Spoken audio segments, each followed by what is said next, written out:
You've seen more grasses, rocks, and desert plants in our yards in past years. Landscape design is more Utah-looking. This water-conscious concept is still catching on. It's one we first introduced on Studio 5 years ago, and we thought it was time for a yard and landscape tour to find out what is working in this approach called localscaping. Cynthia Bee leading out on this movement, and she joins me with an update. It's great to see you. Great to be back. It is hard to believe that together you helped us introduce this concept to be more water-wise and still have a yard we can be proud about. It's been so exciting to be part of it over the years and just see how it's grown. Thousands of Utahns are doing it now. We have dozens of teachers all over the state, and it's just taken off. So define it for us, just as a basic definition, localscaping. Well, you know, when the way landscapes were, no one ever said what things should look like in Utah. And so we got our team of experts together at Jordan Valley Water with the Conservation Garden Park, and we just said, what's the least of everything we know that someone would need to know to do a yard that works here? And that's what the localscapes method was based on. So it was designed by Utahns for Utahns based on what works in this climate. Yeah, custom created. The look was custom created for our climate. What would work, what would thrive, what wouldn't require all the water in the world. Right, but you know, we still want to have neighborhoods that we want to live in. We still want to be in beautiful places, and we can do that. I mean, yeah. So what's the overall concept that team landed on then? Yeah, so it's called localscapes, and we still can have lawn. We're just going to have less of it, and we're going to make sure that we use it as a recreation surface. So that's kind of how we want people to start viewing it.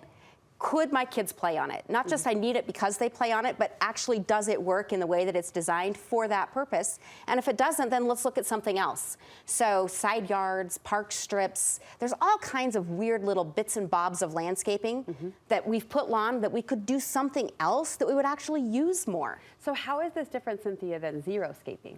So localscapes so xeriscape might say, oh, this percentage of this or this percentage of that, but with localscapes, we're showing you how to actually do it.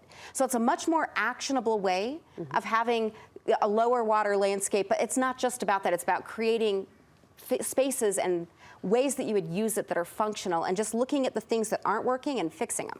So let's dive in, if we can, to the practical aspects. I'm curious to know what has worked for homeowners, what you've observed that other homeowners, you know, installation to maintenance might be able to learn from too. Your first observation is we can start small.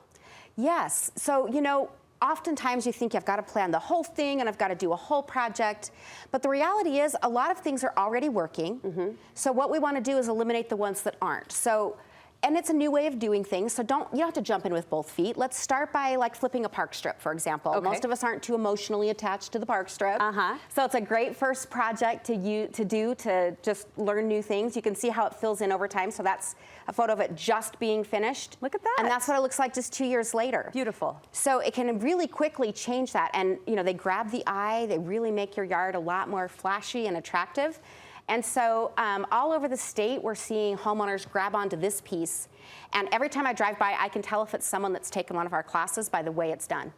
We have a very prescribed way of doing it to achieve that maximum benefit. That's fun to see, and I love how you say we're not emotionally attached to our park strip. So it's a good baby step. Exactly. You say utilizing the side yard is something homeowners are doing and have been pleased with. Yeah, so you know, if you think about your side yard, for most of us, with a regular shaped lot, it's a pass through from the front to the back. So let's make that work better. Let's put in a path. You know, let's do some other things there that make it more functional. Maybe it's a storage space. Maybe it's just, you know, that extra place. But if it's grass, you're not really using it for recreation. So that's really how we want to approach the way we look at our yards, is how am I using it? And is the last time I was in this part of the yard when I was behind the lawnmower? And if that's true, then there might be something else you could do there you would actually use. I've loved learning from you over the years as your advice relates to like gathering, like lifestyle, you know, living out in our yards and in our areas.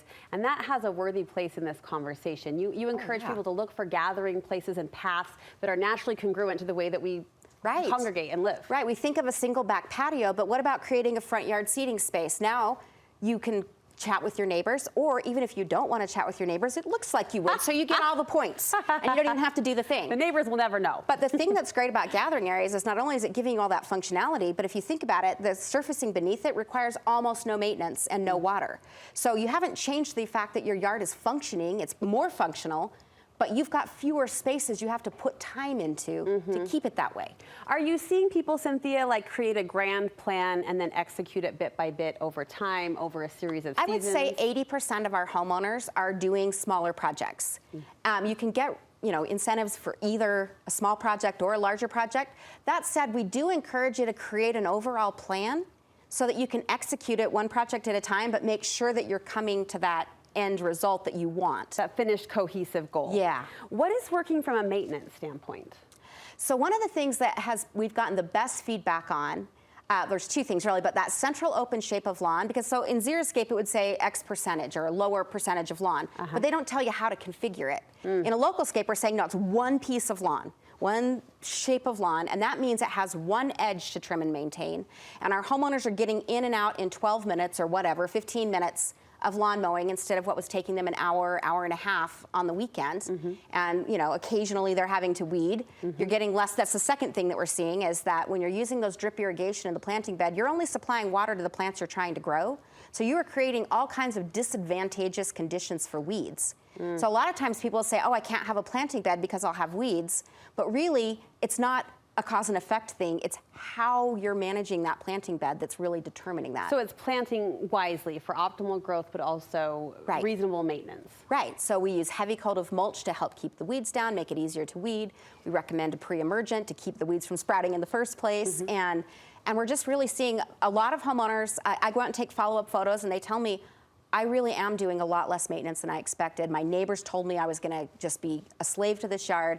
And for the most part, we're just not seeing that happen. We have thousands of people that have done this now, and that's the results they're seeing. How does localscaping change irrigation? So you're only overhead watering the grass, and that's your highest water, where you're using that. And then your planting beds will be on drip. And then you have other spaces that don't have irrigation. So that's your gathering areas, your activity zones, and your paths. So how we achieve that lower maintenance is we're balancing the spaces that need work and water against the spaces that don't. So it still looks beautiful and lush and gorgeous, but the square footage on your property that you're having to actively maintain decreases, but the square footage you're using increases. You mentioned classes. If people want more education on this movement, how can they do so? So on localscapes.com, we have classes all across the state of Utah that are customized to the different parts of the state. So if you're in Washington County, you're going to learn what works best in Washington County. You'll still use the Localscapes 5 steps, but you're going to learn the best plants and materials and how to accomplish it there. Same is true all along the Wasatch Front and in the different areas. So localscapes.com gets you access to that.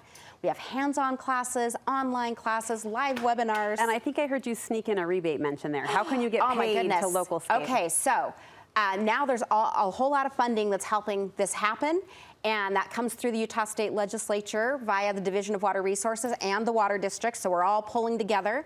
If you go to utahwatersavers.com, you can find out if you're in what we call a qualified community.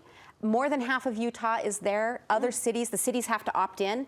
Other cities are in the process of opting in, so we hope within the next year or two it will be 100% statewide, and everyone that has an existing yard can get paid to make some of these conversions. I love your passion. I love the way you're pushing us, and how cool for you, I would think, to be part of this movement. And it's it is a movement, so congratulations, Cynthia. Thank you. Thanks for updating us. We appreciate it.